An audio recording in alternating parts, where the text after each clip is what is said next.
కాళ్ళ నొప్పులు వస్తున్నాయి, ఎందుకు వస్తుంది? అది దానికి కారణం ఏంటి? నువ్వు దానికి సంబంధించి నువ్వు లైఫ్ స్టైల్ను మార్చుకోవాలి. అదొక్కటే సొల్యూషన్, వేరేది ఏది సొల్యూషన్ లేదు. ఇప్పుడు సపోజ్ ఏజ్ పెరిగే కొద్దీ ఖచ్చితంగా మోకాళ్ళు కీళ్ళు అరిగిపోతాయి. దానికి ఏం చేయాలంటే ఉప్పు తగ్గించుకోవాలా, తెల్ల వస్తువులు తగ్గించుకోవాలా. అంటే తెల్లదంటే మజ్జిగ తీసుకోవాలా, మజ్జిగ బాగా తీసుకోవాలా, అన్నం తగ్గించుకోవాలా, మ్యాక్సిమం అన్నం తగ్గించుకోవాలా. మిల్లెట్స్ బాగా తినాలా. కొందరికి ఇప్పుడు చూడు మన గాయత్రి గారికి ఏమి అలర్జీ, గ్లూటిన్ అలర్జీ. అట్లా కొందరికి చాలా మందికి ఇప్పుడు కొన్ని అలర్జీస్ ఉంటాయి మనకు తెలిసి తెలియకుండా. ఈవెన్ పారాసిటమాల్తో చనిపోయిన వాళ్ళు ఉన్నారు, టెట్రాసైక్లిన్తో చనిపోయిన వాళ్ళు ఉన్నారు. అందుకోసమే ప్రతి ఒక్క దానికి డ్రగ్ అలర్జీ ఉంటుంది. పారాసిటమాలే కదా, ఏమవుతుంది? క్రోసిన్ వేసుకుంటే ఏమవుతుంది అంటే అది కిడ్నీలకు ఎఫెక్ట్ అవుతుంది. కాబట్టి అటువంటిది ఏం అవసరం అంటే రెస్ట్ ఈజ్ వెరీ ఇంపార్టెంట్. మన దైనందిన జీవితంలో స్ట్రెస్ తగ్గించుకోవాలి. పిట్యూటరీ హార్మోన్ ఎప్పుడైతే స్ట్రెస్ రిలీజ్ అయిందంటే పిట్యూటరీ యాక్టివేట్ అవుతుంది. అన్ని ఎగ్జోక్రైన్స్, ఎండోక్రైన్ దానిలో అంతా అది చేసేస్తుంది. గ్యాస్ట్రైటిస్కు వాటర్ ఎక్కువ తాగాలి.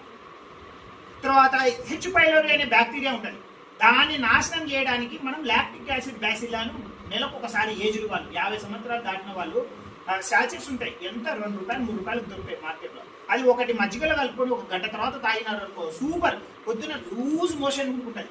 నా ప్రాక్టికల్ ఎక్స్పీరియన్స్ చెప్తున్నా. నేను పాటించేది, నా పిల్లలకు పాటించేది. ఒక సైంటిస్టు, మా న్యాచురోపతి డాక్టరు, డైరెక్టర్ కేరళలో. మొన్న రీసెంట్గా సార్ను కలిశాము, బాబు జోసెఫ్ గారని, కేరళలో ఉంటారు. ఆయన నేషనల్ ఇన్స్టిట్యూట్ ఆఫ్ న్యాచురోపతికి డైరెక్టర్గా పనిచేసినాడు. ఆయన వ్యాక్సిన్ ఊరికి వెళ్ళి వాళ్ళ పిల్లలకు కూడా వ్యాక్సినేషన్ ఇప్పించాడు. ఏమంటే నేను కూడా మొండి పట్టింది, నేను వేసుకున్నాను, నా జాబ్ నుంచి తీసేస్తా ఉన్నారు కరోనాలో. అది అంటే ఎందుకు అంటే ఏమన్నా చనిపోతే గవర్నమెంట్కు ఇబ్బంది అవుతుంది అని చెప్పేసి మ్యాండేట్ పెట్టినారు కరోనా. అందుకే డ్రగ్ ఇంటరాక్షన్స్ ఉంటాయి కాబట్టి డ్రగ్స్ను వీలైనంత వరకు ఎమర్జెన్సీలోనే వాడాలి. అంటే ఏవైనా సరే అలోపతి మెడిసిన్స్ మనం న్యాచురల్గా నువ్వు ఎంత తిను, నువ్వు వేపాకు తిను, తర్వాత కరివేపాకు తిను, కరివేపాకు రసం తాగు, ఏదో ఒకటి రోజు న్యాచురల్గా. అంటే మరి గలీజ్గా కూడా తినాలి. చెట్లను తీసుకుంటావు, దాన్ని బాగా కడుక్కొని తినాలి. ఎక్కడే తీసుకోవాలా? నువ్వు రోడ్ల మీద పోయే దాంట్లో చెట్లను తీసుకొని తింటే ఎట్లుంటుంది? దాంట్లోకి వచ్చినటువంటి రోగం వల్ల నీకు ఎంటర్ అవుతుంది.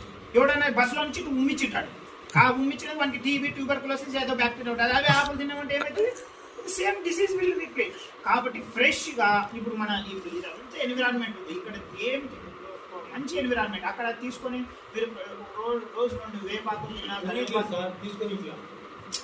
వేపాకు కరివేపాకులని ఏమన్నారు వాళ్ళు. ఏదైనా రీసెర్చ్ చేసే వాళ్ళని తీసుకుని ఆ విధంగా చేసుకోవాలా.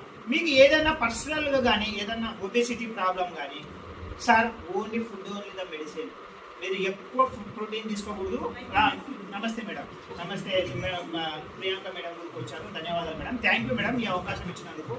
నా ఇంక్యుబేటర్తో మీరు ఇచ్చినందుకు ధన్యవాదాలు తెలియజేస్తున్నాను. మేడం మీకు ఏదన్నా ఒక డిసీజ్ మీ ఫ్రెండ్స్ కానీ మీ రిలేటివ్స్ కానీ